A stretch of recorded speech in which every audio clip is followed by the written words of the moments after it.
O que você faria se soubesse que esta é sua última noite de liberdade, a derradeira antes que o mundo virasse as costas para você e o destino selasse seu sofrimento? Em Jerusalém, na solene Quinta-feira Santa, a atmosfera era de uma paz enganosa. O sol se punha sobre as ruelas de pedra, tingindo o céu de tons alaranjados e roxos, enquanto o burburinho da cidade diminuía, preparando-se para a celebração da Páscoa. Mas para um homem, aquela noite não seria de festa, mas de um adeus velado, de uma agonia silenciosa que se desenrolaria sob as estrelas indiferentes. No cenáculo, um aposento espaçoso no andar superior, os 12 discípulos se reuniam em antecipação. Um lugar de intimidade, onde as verdades mais profundas seriam reveladas, e o Filho de Deus, Jesus, o Messias, manifestaria o ápice de seu amor e sacrifício. Havia uma expectativa palpável no ar, uma mistura de curiosidade e reverência, enquanto aguardavam a ceia pascal. Jesus, no entanto, portava uma serenidade incomum, quase sobrenatural. Seus olhos, que tanto haviam chorado e ensinado, agora brilhavam com uma consciência pesada do que estava por vir. Um conhecimento que só ele carregava. Não era a resignação de um condenado, mas a aceitação de um propósito divino. Então, em um ato que chocou a todos, Jesus levantou-se da mesa. Ele tirou o manto, pegou uma toalha e uma bacia e ajoelhou-se. O mestre, o rabi, o Filho de Deus, começou a lavar os pés de seus discípulos. Um a um, ele se curvou limpando a poeira e o cansaço dos pés de cada homem, incluindo os de Judas Iscariotes, o traidor. A humilhação divina, o Criador servindo suas criaturas, era um espetáculo de amor incompreensível. Pedro, em sua impetuosidade característica, tentou recusar, exclamando: "Senhor, tu me lavas os pés?" A resposta de Jesus foi uma lição sobre humildade e serviço, um exemplo eterno de como o verdadeiro poder reside na entrega. "Se eu não te lavar, não tens parte comigo", disse ele, ensinando que a purificação interior começa com a aceitação do serviço de Deus. A ceia prosseguiu, mas não como qualquer outra ceia pascal.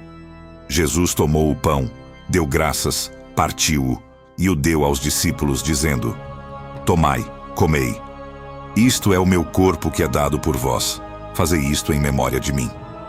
Depois, pegou o cálice de vinho, deu graças e disse: "Bebei dele todos, porque isto é o meu sangue. O sangue da nova aliança, que é derramado por muitos para a remissão dos pecados." A instituição da Eucaristia, o corpo e o sangue, selava uma nova aliança, um pacto eterno de amor e redenção. Mas, enquanto essas palavras sagradas ecoavam no cenáculo, a perturbação no semblante de Jesus tornou-se visível. Ele sabia. Seus olhos percorreram a mesa, pousando brevemente em Judas. "Em verdade vos digo que um de vós me trairá", proferiu ele, e um silêncio pesado caiu sobre o ambiente. Judas Iscariotes, sentado entre os outros, sentiu o peso daquelas palavras. Suas motivações eram um emaranhado de ganância, desilusão e talvez um plano falho de forçar Jesus a agir como um messias político. A tensão entre ele e Jesus era palpável, um fio invisível de traição que se esticava até o ponto de ruptura. Quando Jesus lhe entregou um pedaço de pão molhado, dizendo: "Aquele a quem eu der o pedaço de pão molhado, esse é o que me há de trair."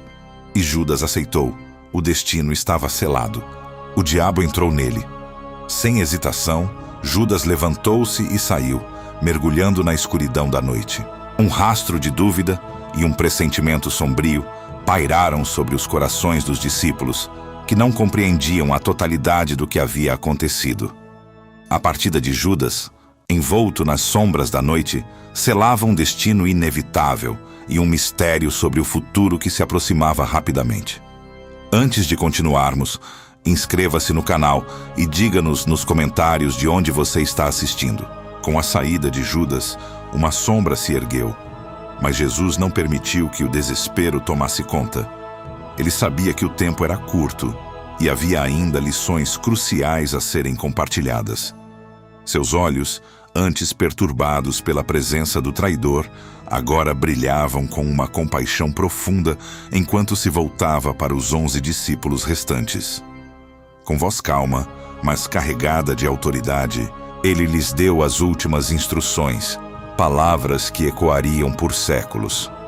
Falou sobre o amor mútuo, o mandamento que definiria seus seguidores.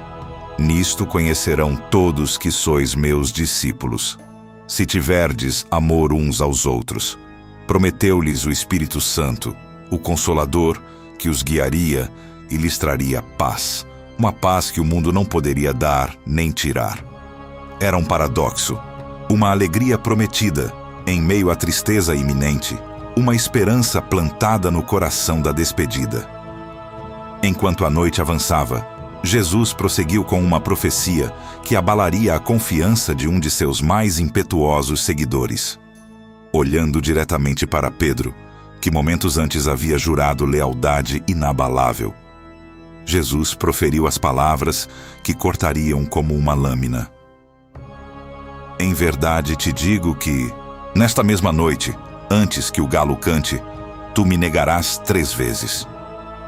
Pedro, em sua veemência característica, protestou, declarando que morreria com ele antes de negá-lo. Mas a semente da dúvida e do medo já estava plantada no coração do discípulo, um presságio doloroso de uma falha futura que o derrubaria. Era tarde quando deixaram o cenáculo, a quietude da noite em Jerusalém, contrastando drasticamente com a agitação interior de Jesus. A lua cheia de Páscoa iluminava o caminho enquanto desciam a encosta, atravessavam o vale do Cédron e subiam o Monte das Oliveiras. Cada passo era um avanço para o inevitável, um peso crescente sobre os ombros do Messias. O destino era o Jardim do Getsêmani, um local familiar de oliveiras antigas, onde muitas vezes ele se retirara para orar.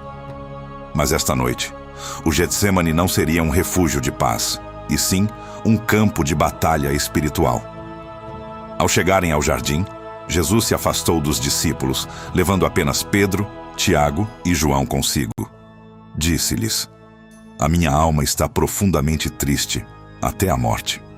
Ficai aqui e vigiai comigo. Então, ele se afastou ainda mais, buscando um lugar de solidão, um espaço para confrontar a angústia que o assaltava.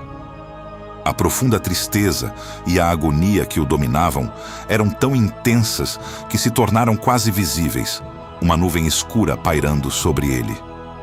Caiu com o rosto em terra, e a oração que se seguiu foi um lamento dilacerante, um clamor de filho para pai. Meu pai, se é possível, afasta de mim este cálice, contudo, não seja como eu quero, mas como tu queres. O frio da noite, o silêncio opressor das oliveiras centenárias, testemunhavam a batalha espiritual que Jesus travava. Era o peso dos pecados da humanidade, a imensidão do sacrifício que estava prestes a fazer. A angústia era tanta que seu corpo reagiu de forma extraordinária. Seu suor se tornou como gotas de sangue, um fenômeno médico raro conhecido como hematidrose, onde o estresse extremo causa o rompimento de pequenos vasos sanguíneos nas glândulas sudoríparas. Por 3 vezes, Jesus retornou aos seus discípulos, buscando consolo, pedindo que vigiassem e orassem com ele. E por 3 vezes, os encontrou dormindo, vencidos pelo cansaço e pela incompreensão da profundidade de seu sofrimento. Assim, nem 1 hora pudestes vigiar comigo? Perguntou ele, a voz carregada de tristeza. A solidão do Messias era quase insuportável, enquanto o mundo dormia, alheio à agonia do seu Salvador. O suor de sangue escorria de sua fronte, e a iminência da traição se aproximava no silêncio da noite, um som distante de tochas e vozes quebrando a quietude. O som se intensificou, mas não encontrou Jesus despreparado. A angústia havia cedido lugar a uma resignação calma e a uma determinação inabalável. A decisão final fora tomada. O cálice seria bebido, a vontade do Pai seria cumprida. A força interior de Jesus era agora um farol na escuridão, e ele despertou os discípulos com uma voz firme, mas cheia de uma tristeza profunda. Basta. Chegou a hora. O Filho do Homem está para ser entregue nas mãos de pecadores. Levantem-se! Vamos! Aquele que me trai está chegando! As palavras mal haviam saído de seus lábios quando o jardim do Getsêmani foi invadido. Não era mais o silêncio opressor, mas um burburinho crescente, o brilho vacilante de tochas e lanternas dançando entre as oliveiras, o clangor de armas. A multidão se aproximava, uma mistura incongruente de guardas do templo, soldados romanos e servos, todos liderados por uma figura sombria e familiar, Judas Iscariotes. Ele caminhava à frente, a imagem da traição personificada, seu rosto iluminado pela luz trêmula das tochas, agora desprovido de qualquer hesitação.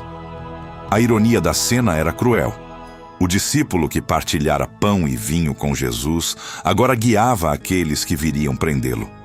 Judas avançou diretamente para Jesus. O sinal combinado para identificar o Messias era um gesto de intimidade e afeto, um beijo. Quando Judas se aproximou, o ar ficou denso com a expectativa. "Salve, mestre", disse Judas, e beijou-o. A doçura do gesto contrastava violentamente com a amargura de sua intenção.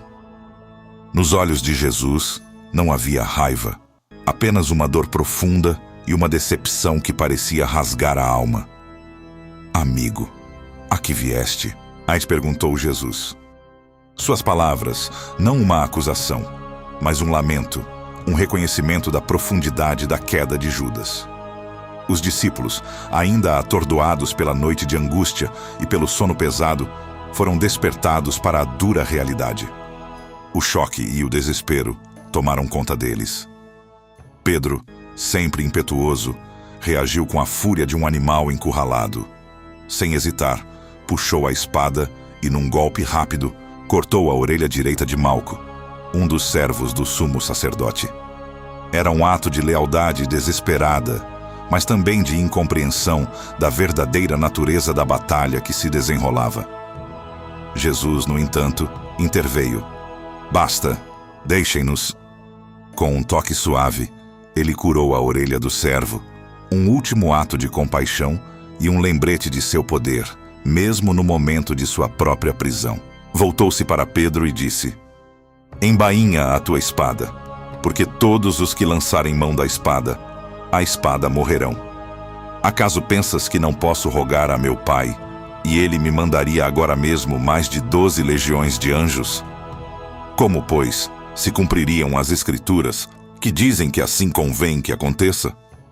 Suas palavras selavam a aceitação do sacrifício, a compreensão de que cada passo daquela noite era parte de um plano divino. Então, os guardas lançaram as mãos sobre Jesus e o prenderam.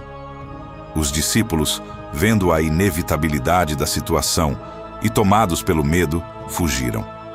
Cada um por si, dispersaram-se na escuridão da noite, abandonando o Mestre. Jesus estava agora verdadeiramente sozinho, cercado por seus captores, mas seu espírito permanecia inquebrantável. A solidão do Messias era completa, mas não era uma solidão de desespero, e sim de obediência e propósito. A noite avançava, e com ela, o início de uma jornada de sacrifício que mudaria o curso da história. A traição de Judas, a falha dos discípulos, o suor de sangue no Getsêmani, tudo convergia para este momento. A imagem de Jesus sendo levado, suas mãos atadas, o rosto sereno apesar da dor iminente, permanece como um testemunho eterno. Esta noite nos convida a uma reflexão profunda. Você consegue vigiar por 1 hora? É um desafio à nossa própria vigilância espiritual, à nossa capacidade de permanecer firmes na fé e na oração diante das provações. A solidão de Jesus no Getsêmani, sua aceitação do cálice amargo, conecta-se diretamente à redenção da humanidade. Seu sofrimento não foi em vão. Foi o amor sacrificial que abriu o caminho para a salvação. Que a história daquela noite nos inspire a buscar uma fé mais profunda, uma vigilância constante e um amor que se entrega, por mais difícil que seja o caminho.